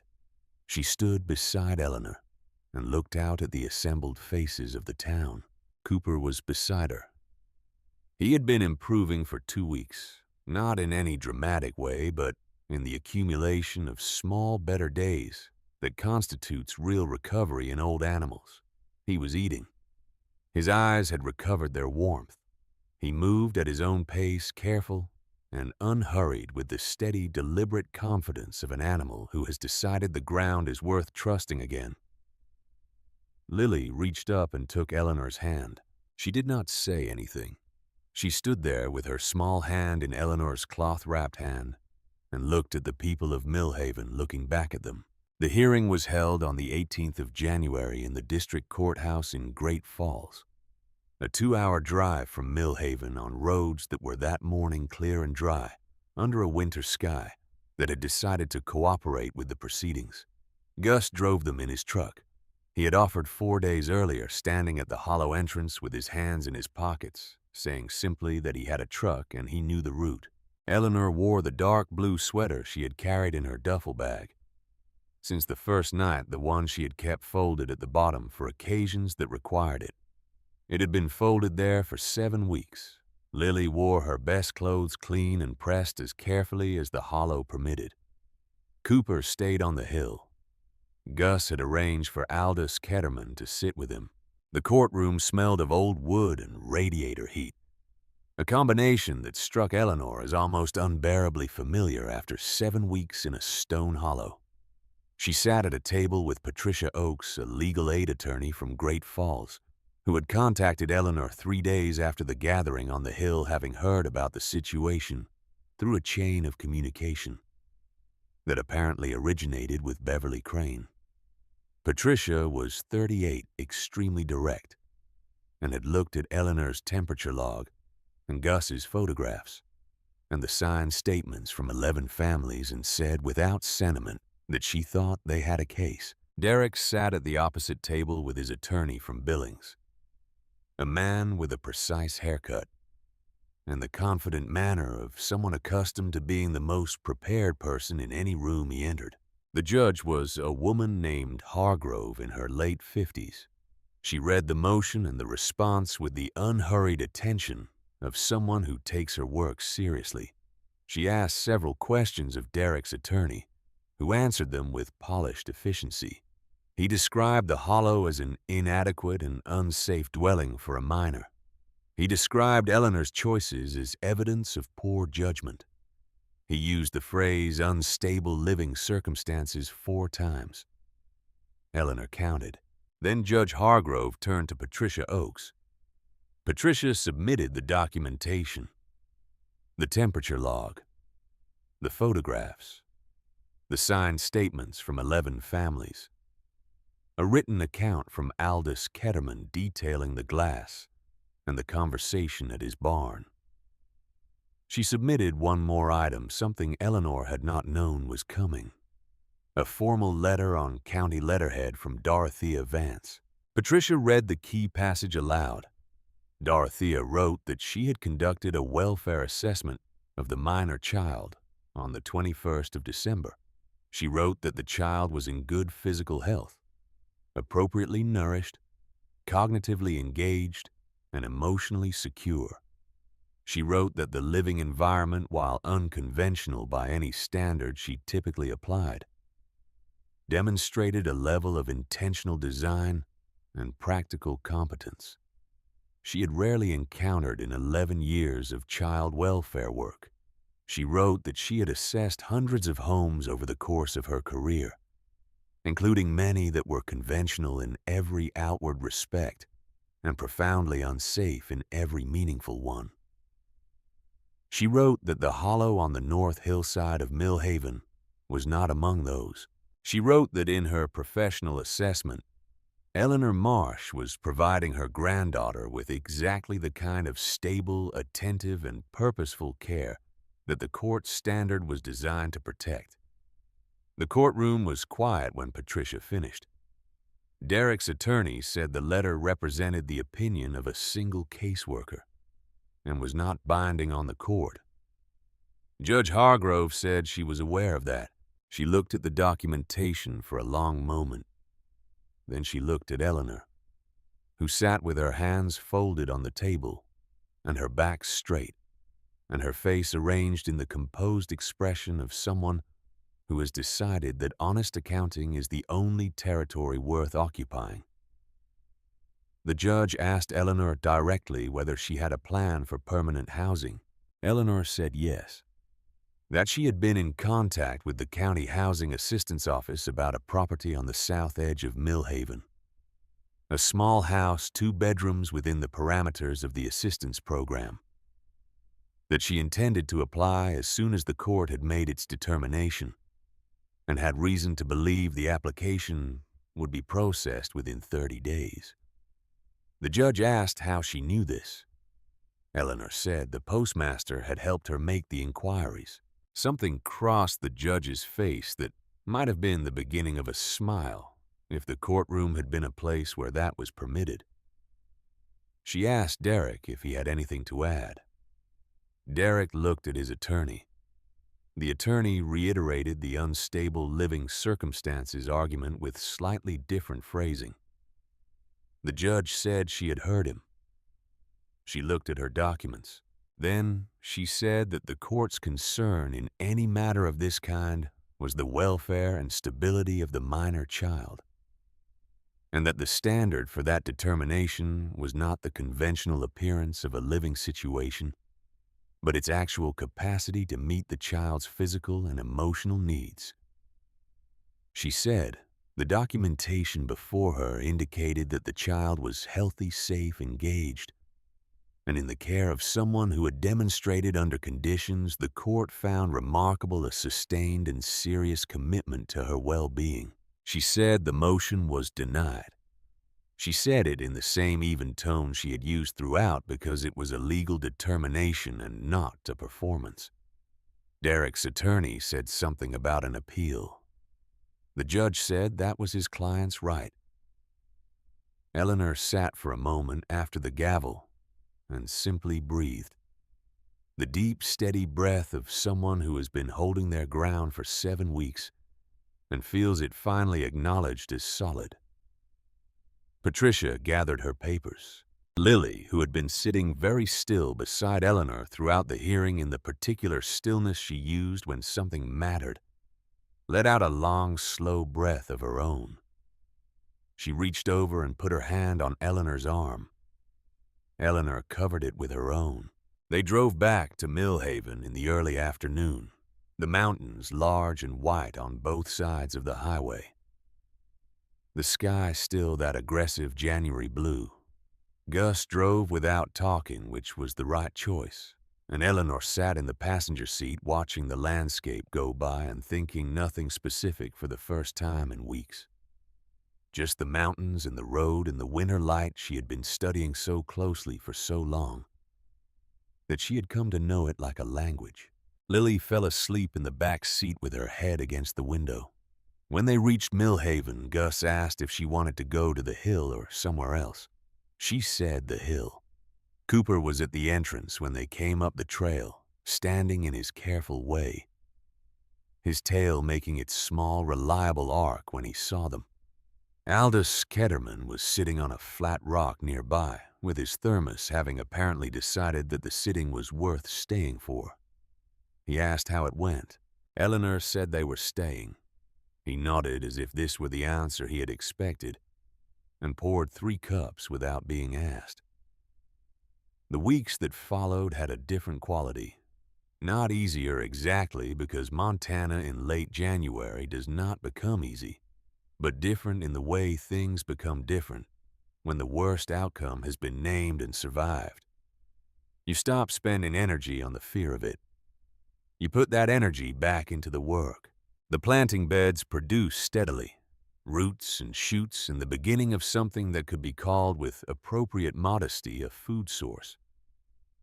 Eleanor started a second bed in the section of the hollow where the glass produced the most consistent solar gain. Lily had taken over the daily tending of the plants, keeping her own notes in the back of her reading book, recording what she observed each morning.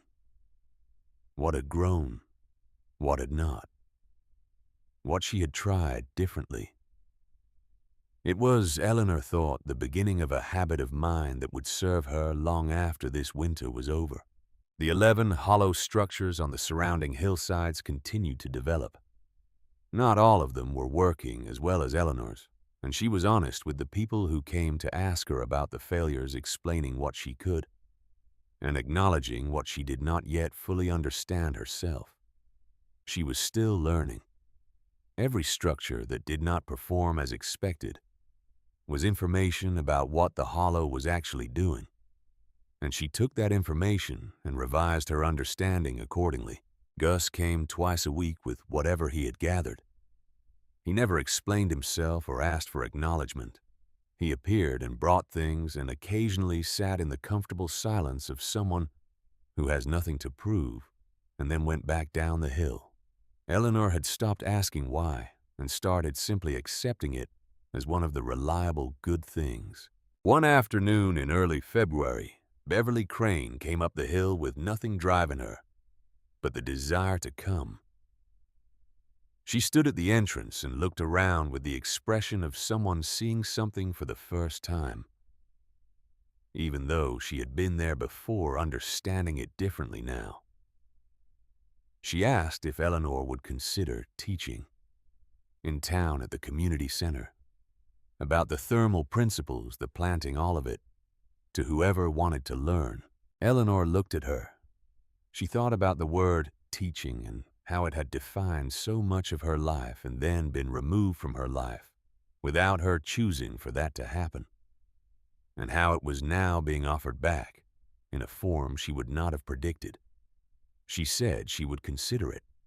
Beverly said she thought there would be more interest than Eleanor might expect. Eleanor said she had learned not to underestimate what people were capable of when circumstances made the value of something plain. Beverly looked at her for a moment and then looked away, and Eleanor could see in her profile the expression of someone working through something they do not quite have words for yet. She said she was sorry for the things she had said in the early weeks, Eleanor said she understood why she had said them. Beverly said that was not exactly an absolution. Eleanor said it was not meant to be. It was meant to be the truth. Beverly came to the first teaching session 2 weeks later, sitting in the third row at the community center on a Tuesday evening with her notebook open. There were 23 people at that session. By the third, there were 41. Eleanor taught the way she had always taught, directly and without condescension, assuming that the people in front of her were capable of understanding if the information was given to them honestly and clearly. She used her temperature log as a teaching document. She brought soil samples. She described her failures as carefully as her successes, because she had always believed that failure was the more instructive half of any learning. The housing application was approved in the third week of February. A small house on the south edge of Millhaven, 2 bedrooms, a kitchen that smelled of dust, and the particular neutral promise of an empty space. A yard that would need work when spring came. Eleanor and Lily moved in on a Saturday with Gus's truck and the few things they had accumulated on the hill. Cooper walked through the front door with his careful, measured steps and went through each room in turn, checking the corners and the smells and the particular quality of each space, then came back to the kitchen and sat beside Eleanor's leg and pressed his gray head against her knee. Lily walked through the rooms with the expression of someone learning the shape of a new thing. She said it was quiet. Eleanor said yes. Lily said she was not sure she was used to quiet anymore. Eleanor said she would get used to it. That quiet was not the same thing as empty. Lily thought about this. She said that in the hollow there had always been the wind, and that the wind had been a kind of company once she understood it was not going to stop. Eleanor said she understood that. That night, lying in a real bed for the first time in months, Eleanor looked at the ceiling and felt the warmth of the house around her. Not the warmth she had built degree by degree in a stone hollow measured and recorded and hard won. The ordinary, reliable warmth of a building that was doing what buildings do. She acknowledged it without taking it for granted, which she thought might be the most important thing this winter had taught her. She talked to Harold. She told him about the house. She described the kitchen and the yard and the window in Lily's room that faced south. She told him that Lily had already identified it as the best location for a planting bed when spring came and was making plans. She told him she understood now what he had meant. Sitting on the hillside in October sunshine, with his hand over hers, telling her to remember that place. She had taken him to mean the hollow, specifically the geological feature, the physical location. But that was not what he had meant. He had meant the knowledge, the understanding of how things worked when you paid close enough attention to them, the patience to work with what was actually present instead of what you wished were present, the willingness to be wrong and try again. He had meant all of it, and he had known she had it in her, and he had simply told her where to look when she needed to find it. He had been telling her she understood now that she already had everything she would need. She had just needed a winter to find out that it was true. The hollow did not close when they moved to the house. Eleanor had never intended for it to close. She went up 3 times a week through the rest of February and into March, maintaining the planting beds, observing the thermal performance, continuing to refine her understanding. She brought families from the Tuesday sessions with her, showing them directly what the documentation described in the abstract. In March, a man from the State Agricultural Extension Office drove up from Helena. He had heard about what Eleanor had done from a chain of communication that apparently involved the county housing office and the postmaster and possibly Beverly Crane and possibly others she would never know about. He spent 4 hours at the hollow asking questions and examining everything with the careful attention of someone who takes his work seriously. He asked if Eleanor would be willing to contribute her data to a study on low-technology thermal growing structures in high-altitude cold climates. Eleanor said she thought that would be useful. He said he thought so too. Spring came to Millhaven the way it always came, incrementally. And then, suddenly, snow retreated from the lower slopes. Mud appeared where ice had been. The exhausted, grateful relief of a Montana town that has made it through another winter, settled into the streets and the diners, and the conversations at the hardware store, the collective exhale of people who have survived something they know was genuinely hard. The Hollow's planting beds were at their most productive. In March, the accumulated work of soil amendment and consistent thermal management, yielding more than they had at any point in the winter. Eleanor harvested carefully and distributed what she could and documented everything. The 11 structures on the hillsides, most of them functional now, if not elegant, were being refined and improved as their builders learned from Eleanor's continued teaching and from each other. On a Saturday in late March, Eleanor and Lily went up the hill for what Eleanor understood would be for a while one of their last regular visits. The hollow would remain. She would maintain it. But spring was changing what was necessary, and she was beginning to think about the yard on the south edge of Millhaven. Lily walked the perimeter of the hollow, slowly touching the walls with her fingertips, looking at everything with the careful attention she gave to things she was trying to remember precisely. She stopped at the back wall and looked at the planting beds, which were green and productive, and doing their quiet work in the light coming through the glass. She said she did not want to forget this place. Eleanor said she would not forget it, that it was not the kind of thing a person forgot. Lily reached into her coat pocket and took out a folded piece of paper. She opened it carefully. It was a drawing she had made in her notebook, and torn out and folded small enough to carry. She had drawn the hollow from outside the glass wall, shining in winter light. Inside, 3 figures close together, one tall and 2 smaller, and a dog beside them. Above them, the stone curved inward on 3 sides, around the glass lines suggesting light coming through. She said she wanted to leave it there, so the hollow knew they had not forgotten. Eleanor looked at the drawing. She looked at Lily. She took it from her and carried it to the back wall to the stone surface just above the planting beds, where the light was best and the rock was smoothest. And she tucked the corner of the drawing into a crack in the stone, where it sat flush against the surface. She stepped back and looked at it. Lily came and stood beside her, and they looked at it together.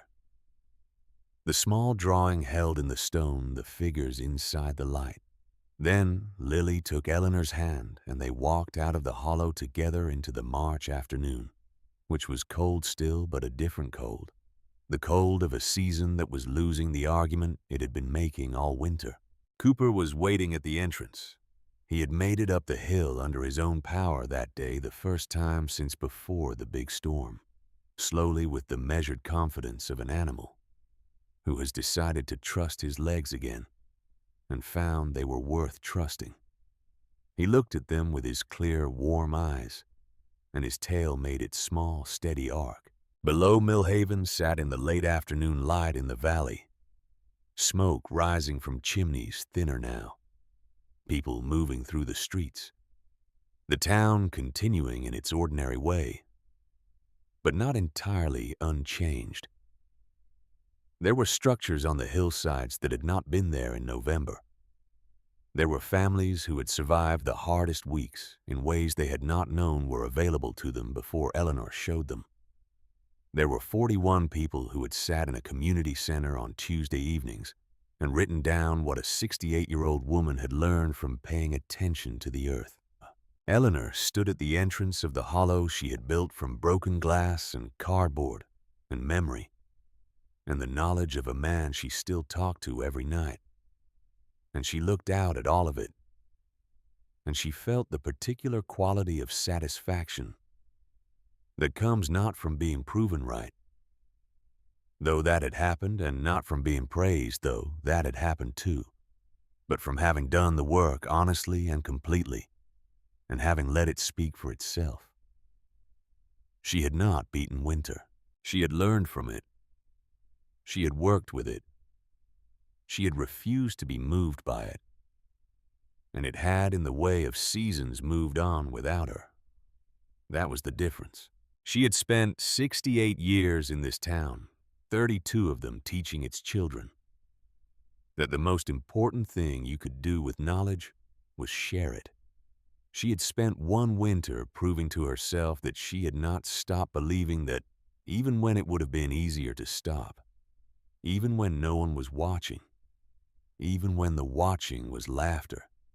She reached down and took Lily's hand. They began the walk down the hill together, the three of them moving through the late March light, their shadows stretching east across the slope ahead of them, long and thin, and moving toward the small house on the south edge of town that smelled of dust and the particular neutral promise of everything that came next.